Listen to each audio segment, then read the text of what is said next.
Good evening, everyone. Thank you for tuning in to AFTERBUZZ TV's after show of Unlocking the Truth. Tonight we'll be discussing Season 1, Episode 6, Behind These Gates. Stay tuned. You're tuning into the destination for TV superfan discussion, AFTERBUZZ TV. And now, let the buzz begin. Hands in the air now. We got lights. This is my favorite one so far. All right, we're going to cut right to the chase because we are on a time restraint tonight. I am Abigail Fraher. And you can quickly catch me on all my social media at Abigail Fraher. I keep it easy for you. Over here, we only have two of us tonight. We're missing Nadine. But do know again, guys, it's only us. But I'm Madison Makeley. You can find me on all my socials at Maddie_Makeley. Sorry I'm talking so fast. Abigail is just like being mom right now in this one. Speaking of moms, let's cut to Byron, I guess. Speaking of moms. It's late. We're sorry. All right. Early on this Thursday. So we have something special for you this evening. Just to keep you tuned in. A little bit about halfway through the show, we're going to be Skyping. We have a Skype guest for you. I'm not going to tell you who it is yet because I want to keep you. We want you guys in. to watch our show first. You don't get to cut to the chase. But it is exciting. I'm very excited for that. So let's just break down, I guess, Byron's case from the beginning with Francesca. Francesca was Anastasia's sister. They were pretty close. They were in high school at the same time. And so we got to see a nice in-depth viewpoint of Anastasia and kind of a little more of her social life that we didn't really hear from Ryan's perspective of investigating. What did you think? I'm glad that she gave more of a detailed description of her relationship with Justin. She said he's a little bit older, so I mean that could throw a little bit of confusion or aggression maybe in there too. She said Byron's always been, I mean, I keep hearing like the same kind of stuff, but I can see how she could possibly have a little more aggression towards Byron because he is in jail for killing Anastasia. So of course she kind of was like, you know, he was a weirdo, but I don't know if he's really capable of committing a crime like this, so I'm happy that she's still being open-minded about it. Right. But I'm glad that we got to see a little bit more of Anastasia's relationship with Justin. Right. And she said that they got a little bit cranky towards the end of their relationship, which kind of sketches me out a little bit, to be honest. What do you think? I agree. I think that seeing first of all, the dynamic between the age difference. First of all, I don't know who was in charge as far as parental figures in both of their lives, but there's no way in hell my parents would have let me move in with my boyfriend if I was in high school. Yeah, I was so confused. She's like, it was close to graduation and they were already moved in together, and I was like, that just wouldn't. So I think already there is some sort of a non-parental dynamic going on in her life. So that I think already caused maybe a lack of a role model or lack of a figure to kind of direct you, because I know, like, in high school, your hormones are everywhere. You know, a boy doesn't like you or someone breaks your heart and it's the end of the world, and it's like you need that grounding. You need your parents, someone there to be like, hey, this is not the end of the world. Get out of bed. What are you doing? You know, you need that person to be like, you're not probably going to be with the person that you love in high school. Like, that's just not, that's not relevant. So I think that wasn't there and that was needed, and that kind of, I think, takes us to the point where, you know, Francesca said she was suicidal after graduation. You know, she got to that point when they were fighting. I think she said also how she would call Francesca and say, I want him or I want to die. Right. And ladies. Lady, are we going here? We're gonna go here. Be a strong, independent woman. No matter how much you love someone, it should never dictate never. your life. But I also think that was a spot for her where it was probably just immaturity, and honestly, that's what it comes down to.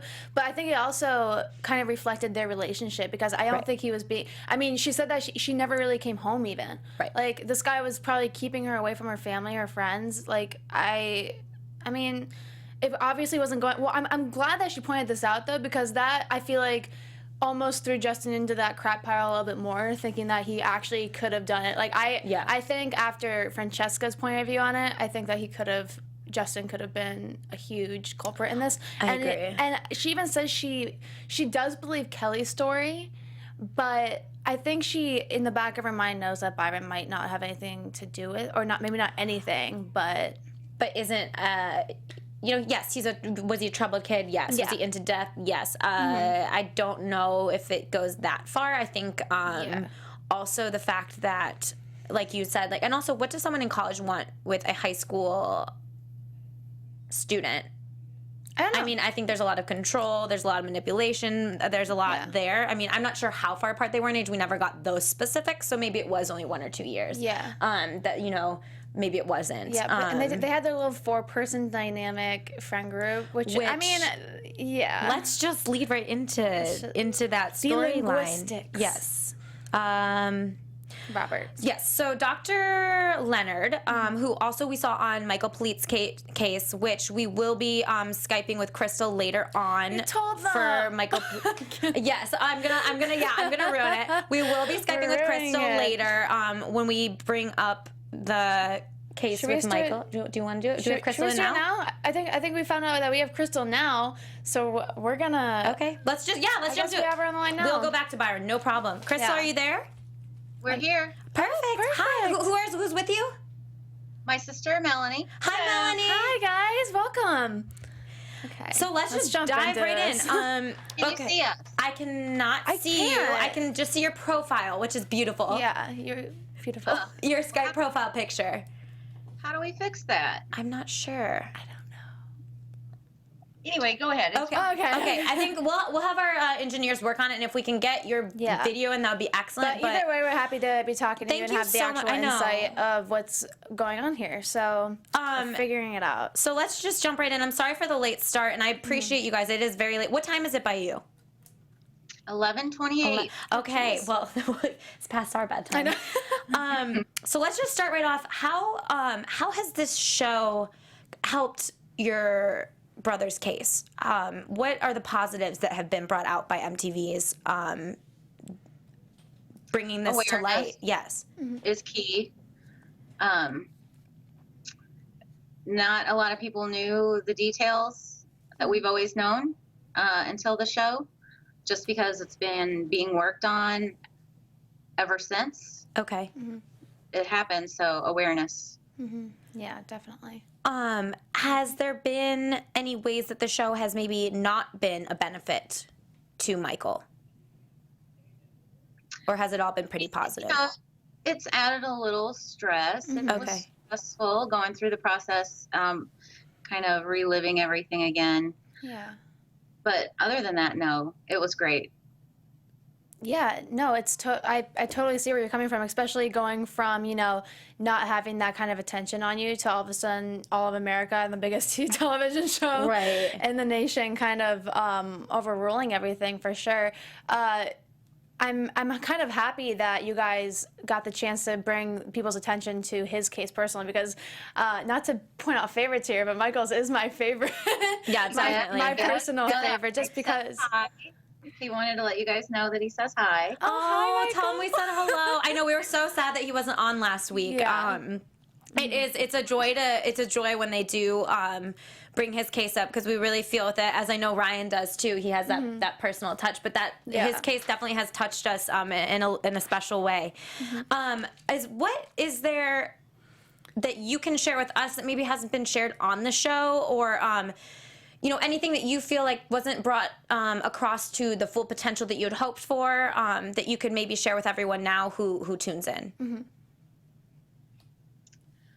I mean, there wasn't a lot of time to put a lot of the case details in the show. Okay. So there are a lot of things that did not get shown. Do you have any questions about anything? Well, yeah, I mean, we've had people actually commenting saying that just things like Ryan's interview with Ed was actually 6 hours long when only they showed 2 minutes, just stuff like that. So we didn't know if there was anything like longer interviews, even with you guys, that they weren't showing that you kind of was hoping that they would show on there to bring to even more attention. But if there's not, I mean, that's fine too. We just didn't know if there's anything that you would want people to know that hasn't been shared on MTV yet. That is a great question. I can't think of anything off the top of my head, but there is so much information. What? Oh, sorry. Go ahead. And yes, there are hours and hours and hours of footage that was not seen. You know, mainly for us, you know, it's more about our mom and getting justice for our mom, which means to get Mike out so that we can do that. Yeah. That's really Definitely. How long was the time that they did put into interviewing you all and filming and all of that? Was that months, or how much is condensed, I guess, into these episodes that we've seen? well. It went through about almost 6 months. Yeah, I think. And 6 months, and every 2 weeks was spent with our case. Okay. And they interviewed people nonstop. They worked from the time they got up till the time they went to bed. So nonstop, 6 months. Oh, wow. I was actually kind of curious to know. I think you guys had mentioned, you know, you think that your dad might have had something to do with it. Do you still, after all of this, kind of agree with that last statement you guys made on the show now? Or after seeing everything and more of the interviews that they were able to encounter, do you think, you know, your views kind of changed on it a little bit? We think that he is a suspect and should be investigated, and he was not investigated. We would like to know, which is why it's important to have a good investigation, because those are answers that we want to know. Has there been any correspondence between you and your father since the show, or has there, you know, what has the show, I guess, done with the family dynamic? Has it brought anyone kind of out of the woodwork, closer together, farther together? How has that been for you? No, we do not speak to Edward. We usually call him Edward. Edward, I'm so sorry. Yeah. Okay. That's okay. I mean, he is our father. Yeah, no, absolutely. And, you know, we've had a lot of our aunts and uncles been very helpful through this process. Okay. And it was a difficult situation for them because they are his, you know, sisters or, so we were really appreciated that, because really all they want also is the truth. Exactly. That's such a tough situation. Can you, if it's not too much, can you walk us through kind of what it looks like with you? I don't know if it's a daily thing or a weekly thing, a monthly thing, but how you correspond with Michael, and do you go see him? You know, is it every, you know, are there specific days that you go see him? Is there kind of a schedule? How does all that work with him to kind of give him some sort of as much of a regular life as he could have while being there? Yes, we talk to him daily. Okay. Oh, good. Multiple times a day. He is able to call us often, so that's good. And I personally go see him every 2 weeks, and I like going on Sundays. Okay. Aww. Just because it's about a 3-hour drive. Oh, okay. That was my next Okay, question: is how far it is from you? Yeah. And And 3 hours one way. And it's just less traffic on Sundays, so I like to go on Sundays. My sister, a lot of times her job gets in the way, so she goes whenever she can. Okay. Sometimes we'll go together, and sometimes we'll go separate to kind of give him more visits that way. Right. yeah, definitely. I know that this episode actually ended with Trisha saying that there's a petition out for getting Michael out of jail. Since then, has there been any other steps? I mean, that right there is a giant step in general, just because I feel like you guys are definitely on the road to getting him out. But without spoiling too much of the next episodes, has there been any other stuff happening after that petition, or what's the current situation? The current situation is it hasn't been filed yet. Okay. She plans to file by the end of October. And what is there something that's needed still, Yeah. or? Okay. As much information as we can gather about Mike's case. Okay. And also they're waiting on a doctor's report. Okay. Got it. And what are there steps that the public can take, that we can take, who really feel strongly about this? I mean, what can be done now for us to kind of help or be supportive in any way that we can? Because I know, you know, obviously now it's in the hands of the law and that, but what can the average person do to kind of help this situation, or I guess to bring more light to this issue that goes on everywhere? What everybody can do is Mike has a web page. Okay. His web address is freemichaelpolite.org. You can read case files and keep up to date with what's going on with this case from there. Okay. He's also on Facebook, Twitter, and Instagram, and all you have to do is search Free Michael Polite, and you'll find him that way. Okay. There's a petition that you can get to. It's on change.org, but you can get there from a link on his website. And what is that petition for? The petition is to the governor and the other elected officials of Missouri. Okay. And every so many signatures, it gets resent to these government officials. Just saying basically that the public is aware of this case and they're not happy about it, and that they request his release as well. Okay. Got it. Oh, wow. Well, I will definitely be subscribing to all of those, and we will be keeping up to date on that. With the show, if you're allowed to tell, are we going to ever hear anything more? Is there going to be do they plan on doing kind of like an update episode or another season that kind of checks in? Or do you know anything about the future of the public being able to see Michael's situation and how it's going to transpire? As for unlocking the truth, they did consider the last episode their first finale of a two-part finale. Okay. And they did wrap up Michael's case. Okay. On last night's episode. Yeah. There is going to be some of the information we just discussed on next week's episode regarding Michael, about how you can help. Ryan's going to share a lot of information on that. So it's still, and the other cases, definitely want to tune in. Right. Yes. Thank you. As for what's to stay up to date, you're just going to want to follow his Facebook page, check his website, any chance, you think about it, because we're going to keep everybody up to date. Okay. Awesome. Well, thank you. Do you have any more questions? My last question was just, have you been in contact with the other families from the show at all? Or has it been pretty separated?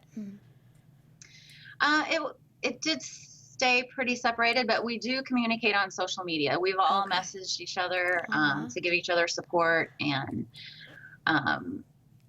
so we communicate that way. We haven't actually met. Okay. That's so nice to hear that is people really reached nice. out. And last and final thing, has this brought any one, I guess, out of the woodwork that is also going through a similar thing, that maybe is looking to you for support or ideas, or how to help their loved one who may be wrongfully accused and locked up? Yes. So many messages of people in similar situations. And so we definitely give them the best advice we can for where we are right now. I know Ryan had a contact information to give anyone who wanted to contact the show. So they had someone, looking into that for hopefully a season 2. Oh, okay, great. Oh, very cool. And new cases. Great. But you will see more of Michael's case. We just don't know when or what that will be yet. Okay, well, great. Well, and thank you you so much for taking time out of your evening thank you to so much. catch up with us. And it's been a pleasure, emailing with you and getting you to join us on the show. And we will definitely be staying up on Michael. And thank you again. If And you're ever out in LA, let us know so you can come on the show, of course, too. yeah, thank you so much. And again, everyone, you can follow Michael's story and every daily update on freemichaelpolite.org. And then also Free Michael Polite is on Facebook, Twitter and Instagram. So you can go there to stay tuned after the show has ended its season. We wish you the best of luck with everything, and we will be thinking about you, okay? Yes, thank you so much, guys. Thank you, guys. Stay in touch. You have a great evening. Thank you too. Thank you. Bye-bye. Oh, That was so they're so nice. sweet. I know. they are so sweet. So sweet. And it's so interesting to me. She's telling us all this internet stuff, and then we find out Michael's never even touched the internet in his whole life. How crazy?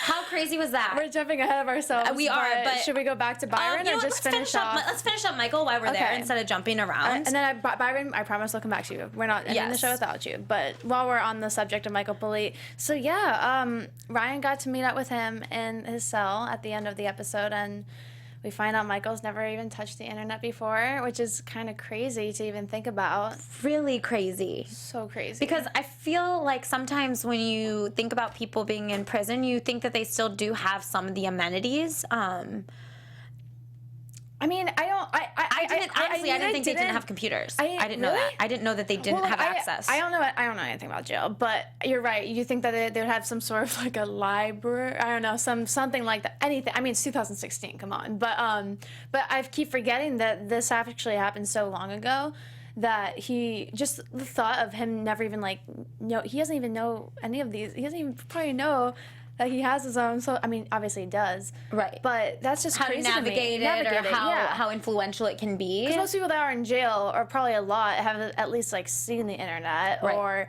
before they went to jail and stuff. But he's just like, no, like that's crazy to me. But and when Ryan was saying that he grew up alone in prison, like he raised himself because he doesn't have a father figure, like that really hit. I can't imagine.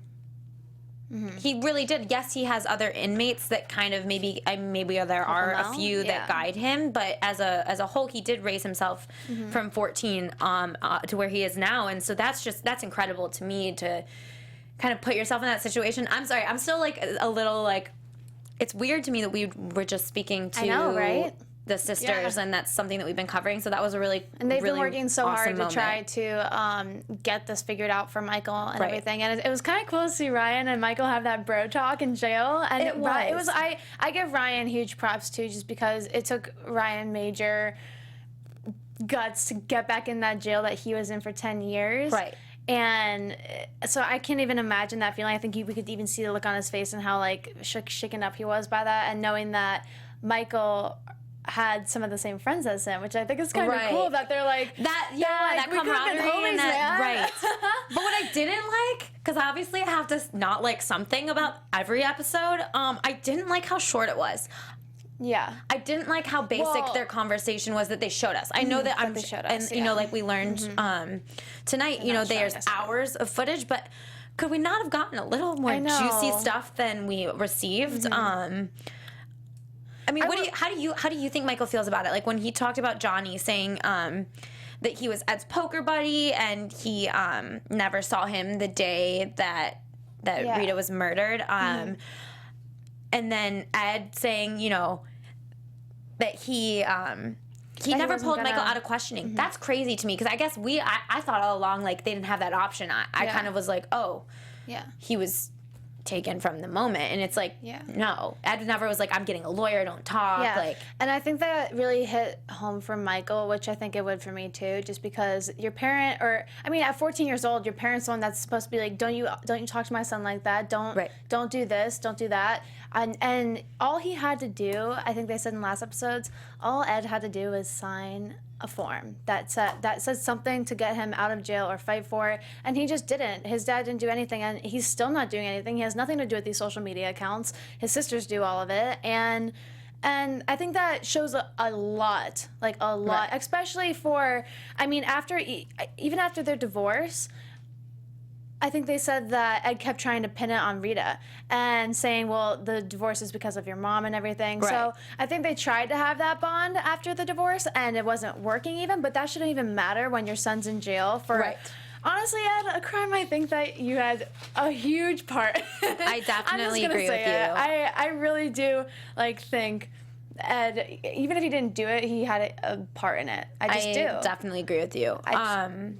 And since we are working backwards, I know it's a little bit on this case. Sorry, guys, but work with us here. I mean, that's just how it went. We had some real crazy key elements brought to our attention tonight. With the arson expert Paul Bieber. He was telling us about how they had said that it was a simple fire, that there was accelerant on Michael's shoes, that the gas had started the fire, and then we find out they can't even actually identify how a fire started without taking samples, and the samples were all negative. And they were all negative, and it makes me upset because, I mean, yeah, it was a long time ago, and yeah, they didn't have the kind of science that we have today, but that is a huge factor because they use Michael's shoes. This whole case is really pissing me off, just so you know. Like, they used Michael's shoes because they had gas on them. A huge part of throwing him in jail as evidence. Right. But now that we know that that can't be used as valid evidence because that was not the same way that the fire was started on Rita, that makes me very, very, very upset because that was the other than that graph he did, that stress graph that he failed, but that doesn't mean anything because it's not a valid. It's only 50% accurate. Right. But that and the shoes were the only thing that they had on him. Right. And the whole thing now, and it was an ingredient in the shoe. It's like, are you kidding me? Yeah, and it's just it pains me to even like see all this unfolding now and seeing that he's still in jail. I just can't. Now I truly believe it was just some sort of a forceful. This is how it's going to be. This is, I'm in charge here, and this is what happened. And I just don't. This case really. Hit home for me. Yeah, it really affected me. Yeah. We're so affected. No, it really did. And now, honestly, I know. Ed, it's all. If Ed didn't do it, then he was a very large, very large part of it. I mean, there's nothing else other than Johnny. I think Johnny. And when Johnny, when Michael was like, why was he there? Thank you, because that's the one question that we kept saying, like, why didn't they ask him why was he, like, what? But Johnny wouldn't talk, obviously, but why didn't anyone who saw him ask him why he was there? And it's like, Johnny, why aren't you talking? What you do? Like, really? Like, why? Like, that was huge, that he was leaving the scene when, like, if that doesn't ring, I'm sorry, but if that doesn't ring a giant bell for you right there. Right. Like, it's just nothing's adding up. It's so messy with this one that I can't even think about it just because everything is pointing in one direction and there's nothing that points back to Michael. So exactly, I'm just over this case just because it's sad and I don't think he's guilty at all. But whatever. It's it's frustrating because it's not going to go anywhere with us. But I'm so torn because I want to be done with it, but then I'm like, I love. Yeah, no, for sure. I'm not over it, but I'm just over there's each episode we're finding more and more evidence that points away from Michael and points more towards Ed. I want answers and I want them now. So now I'm just totally I don't even need to see anymore just because I don't. Nothing will convince me otherwise unless they show me. My mind is made. Yeah, my mind is made. Okay, back to Byron. We're gonna wrap this case up. Thank you guys for working with us here. We were on the linguist, Dr. Leonard, who also looked at Michael's case. Like I had said, there were two statements from Kelly that he observed in this episode. And it was her statement in '97 in which she claimed that Byron was not guilty. And then her statement in 2000 in which she says that he is guilty. The 97 statement is the one that had no red flags. It was pretty similar with Byron's statement. I'm glad that they even pointed out how they need to have a little bit of differences between them so it's not too perfect. Right. Literally everything that was in that first statement seemed so accurate. Second statement, Kelly. I don't know. This is another one that really bothers me just because Kelly seems like she's all over the place. And I'm happy that Dr. Robert Leonard, I'm glad that he pointed out the whole disfluency with her. Yes. Because we actually got to hear her talking in the car, going back to the crime scene and being like, I don't know. I think maybe I don't. And you clearly know this girl has no idea what she's even saying right now. Right. Given she might have done too many drugs in the past 3 years before she came to this conclusion that that Byron did it. I don't know if that's it or if she's just lying. Well, but and when you're like when you're coming back with, oh, actually he's guilty. If you're gonna come back with something like that, you better know exactly what the hell you're talking about. Like that's what I was thinking. When they were going back to this, I was like, if this was me, I would have gone back to that cemetery days before they took me there just to make sure I know what I'm talking about. I know everything. I know where. Also, when you're seeing your friend get shot in the face, I'm pretty sure you're not going to forget one detail from that, or at least I wouldn't if I was anywhere with anyone. I'm pretty sure I would remember where it happened, what happened, who did. Personally, if you did forget, you would have forgotten a lot of things in the 97 statement. So it's just not working for me. No, not at all. And then she also declined to speak to everyone, which that tells me a lot too. Okay. I think if you're declining to speak to people, then that has a lot to say. Same thing happened to Johnny, guys. If they're not talking, they're hiding something. Like it's so obvious. Like that's why it's so frustrating, because it's so obvious. Right. If you're not wanting to talk, you're hiding something. Something. If you're pleading the fifth, you're hiding something because you know that there's something that you could possibly say that will throw you under the bus. Right. So, Kelly, you said something 3 years after the case happened. Why can't you talk now? Like, what? This girl. And now, my favorite part. What's the your favorite timeline. part? Oh, the timeline. This timeline really just It's all over the place. effed up my day, to be completely honest, because I just don't understand how this kind of stuff slides by people who are supposedly in power and have the authority to literally ruin someone's life. Yeah. Okay, so timeline. Kelly's picked up around 3:30. Sometime between 4 and 5:30, we have Kelly calling Anastasia, who is at Dairy Queen, crying because her and Justin had some sort of a fight. Surprise, surprise. And then this reminds me that they had been going through a lot of problems after graduation and that Kelly was suicidal. Now, I'm sorry, not Kelly, that Anastasia was suicidal. So Anastasia is crying at Dairy Queen. Between 4 and 5:30, and this is Kelly's timeline. Yeah. Between then 5 and 6:30, they go to the first cemetery. Yeah. At 6:30, they go to the second cemetery where Anastasia was murdered. Now, this is just all over. This whole thing is all over the place. One, I don't know why these are. Why are you going to a cemetery? Many cemeteries. Why? I don't understand this one. Why are kids going to so many cemeteries in one night? First of all, I mean, that just might be their thing. But my first thought was, okay, first they're at Washington Cemetery. Oh, now they're at Lincoln Cemetery. Why? And then now, after I saw this, before they spoke to the other people, the other witnesses, or not witnesses, but observers. Why would anyone be shot at 6:30 in the afternoon? I mean, it's not dark at 6. When was I don't know exactly the season that she was killed. Yeah. However, if you're hanging outside Dairy Queen, it's probably not cold out. Well, so it's probably summer, fall, where it's still light out at 6:30. Yeah. Her statement doesn't make sense. And then this Dairy Queen guy comes in and he's like, "Oh, well, they were out here at about closing, which was 8 to 8:30." And I was like, well, Kelly.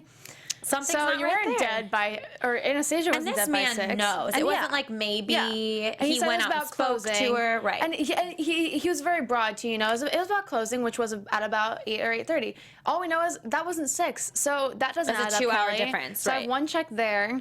Then Mr. Culliver, the groundskeeper.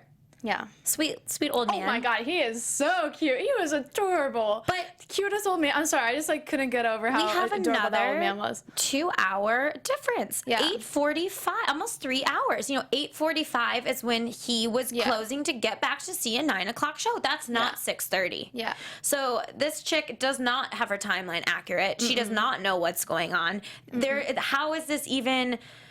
How do you take two people who have jobs at these places, they know what's going on, they're accurate accounts they don't have a drug problem. And then you take this crackhead who has two different statements. No, seriously. And then has a timeline that doesn't make sense. And then what I loved is when MTV had her, like, when they were driving through the cemetery and they were throwing all the words. Oh, it was because that so- really, like, yeah. made it so visible to me, like, how clueless this chick is. Because it was just, there was not one full statement that came out of her mouth. No, and they even showed the papers, too, of her being like, I don't know. I think it might have been somewhere over here where it happened. Maybe this. Oh, I think one of the boys got out.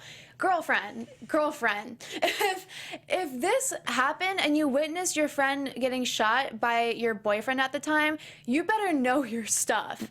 Like, straight up. And you can't forget that. If this were me, I physically wouldn't be able to forget it. No. Let alone have, like, little glimpses of, I think it might have been over there. How big could it... I mean, you clearly knew the cemetery very well because you guys are going there all the time. Right. So what do you mean you don't know? And just...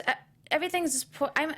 Nothing's adding up again. Nothing's adding up to her. And then in typical MTV fashion, it gets cut off, and we don't see any resolutions Thank you, or anything. MTV. How are you feeling about the Byron case? Like, what are you? don't I think guess should we jump into predictions? Ooh, predictions. Predictions.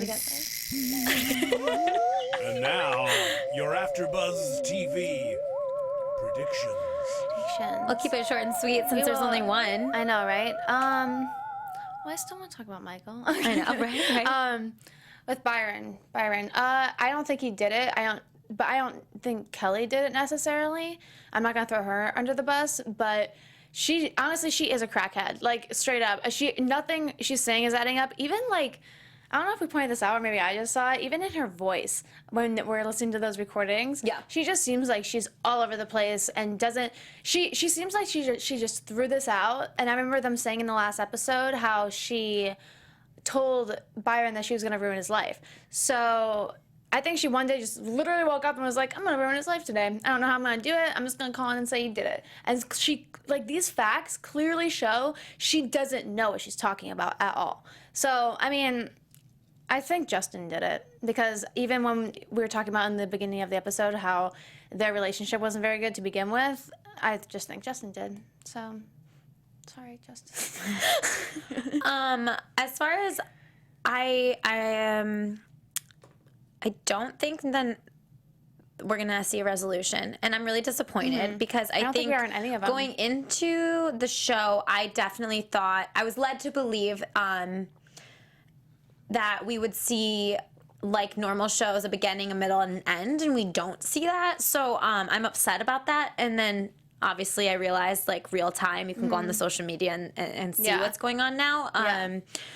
I think that, yes, I'm very sketched out by Kelly, but I still want to go back and circle around in this next episode to that conversation between them about how they wouldn't speak about certain things. Ooh, because I forgot about that. because it still weirds me out a little with Byron. So I'm not going to go, I don't think that Byron did it.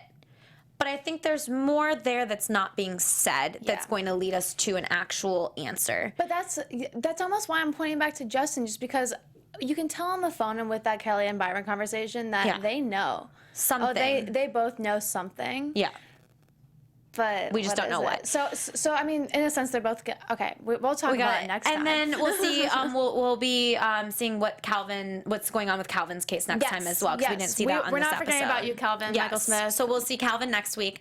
Thank you guys so much for tuning in tonight. It was a pleasure again chatting with Michael's family, and we will see you guys next week. I'm Abigail Fraher, and you can chat with me on all social media. Let me know what you thought of tonight's episode at Abigail Fraher, and make sure you follow AfterBuzz TV as well. And over here is the lovely. Thank you, Abby. Also, guys, thank you so much for tuning in. Thank you so much to Michael's family. They're amazing. Go follow all of his accounts too. I'm Madison Makeley, and you can find me on all my socials at Maddie_Makeley. Thank you guys. Have a good night. Guys. From executive producers Maria Menounos, Kevin Undergaro, Phil Svitek, and the entire AfterBuzz TV staff, we would like to thank you for listening to the AfterBuzz TV network. To watch or listen to other after shows and post comments or questions, be sure to visit AfterBuzzTV.com. I'm Sir Richard Wentworth, and this has been a presentation of AfterBuzz TV. Buzz you later. The views expressed herein are those of the hosts only and do not necessarily reflect the views of AfterBuzz TV or its owners or principals.